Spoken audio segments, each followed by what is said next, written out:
السلام علیکم ورحمۃ اللہ وبرکاتہ۔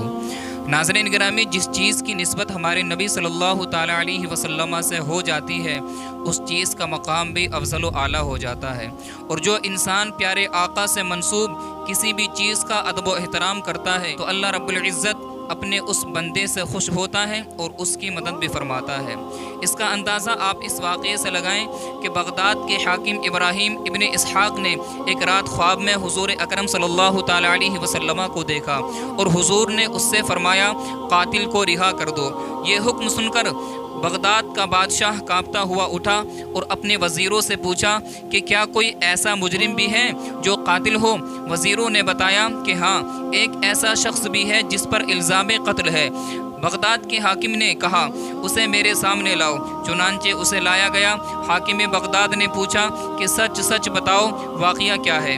اس نے کہا سچ کہوں گا، جھوٹ ہرگز نہ بولوں گا۔ بات یہ ہوئی کہ ہم چند آدمی مل کر عیاشی و بدمعاشی کیا کرتے تھے۔ ایک بوڑھی عورت کو ہم نے مقرر کر رکھا تھا جو ہر رات کسی بہانے سے کوئی نہ کوئی عورت لے آتی تھی۔ ایک رات وہ ایک ایسی عورت کو لائی جس نے میری دنیا میں انقلاب برپا کر دیا۔ بات آخر یہ ہوئی کہ جب وہ خوبصورت عورت ہمارے سامنے آئی تو چیخ مار کر بے ہوش ہو گئی۔ میں نے اسے اٹھا کر ایک دوسرے کمرے میں لا کر اسے ہوش میں لانے کی کوشش کی، اور جب وہ ہوش میں آ گئی تو اس سے چیخنے اور بے ہوش ہونے کی وجہ پوچھی۔ وہ بولی اے نوجوان، میرے حق میں اللہ سے ڈر۔ پھر کہتی ہوں کہ اللہ سے ڈر، یہ بڑھیا تو مجھے بہانے ہی بہانے سے اس جگہ لے آئی ہے۔ دیکھ، میں ایک شریف عورت ہوں اور سیدہ ہوں۔ میرے نانا رسول اللہ صلی اللہ تعالیٰ علیہ وسلم اور میری ماں فاطمۃ الزہرا ہے۔ خبردار اس نسبت کا لحاظ رکھنا اور میری طرف بدنگاہی سے نہ دیکھنا۔ میں نے جب اس پاک عورت سے جو سیدہ تھی یہ بات سنی تو مجھ پر خوف طاری ہو گیا، میرا جسم لرزنے لگا، اور اپنے دوستوں کے پاس آ کر انہیں میں نے پوری حقیقت سے آگاہ کیا اور کہا اگر عاقبت کی خیر چاہتے ہو تو اس مکرمہ اور معظمہ خاتون کی بے ادبی نہ ہونے پائے۔ میرے دوستوں نے میرے اس وعظ سے یہ سمجھا کہ شاید میں ان کو ہٹا کر خود تنہا ہی اس عورت کے ساتھ گناہ کرنا چاہتا ہوں اور ان سے دھوکہ کر رہا ہوں۔ اس خیال سے مجھ سے لڑنے پر آمادہ ہو گئے۔ میں نے کہا میں تم لوگوں کو کسی صورت میں اس برے فعل کی اجازت نہ دوں گا، لڑوں گا، مر جاؤں گا، مگر اس سیدہ کی طرف بدنگاہی منظور نہ کروں گا۔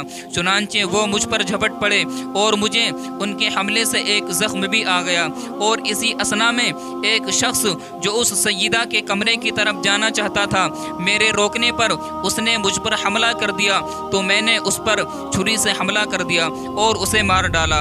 پھر اس سیدہ کو اپنی حفاظت میں لے کر باہر نکالا تو شور مچ گیا، چھری میرے ہاتھ میں تھی، میں پکڑا گیا، اور آج یہ بیان آپ حضرات کے سامنے دے رہا ہوں۔ بغداد کے حاکم نے کہا جاؤ، مبارک ہو، تمہیں رسول اللہ صلی اللہ تعالیٰ علیہ وسلم کے حکم سے رہا کیا جاتا ہے۔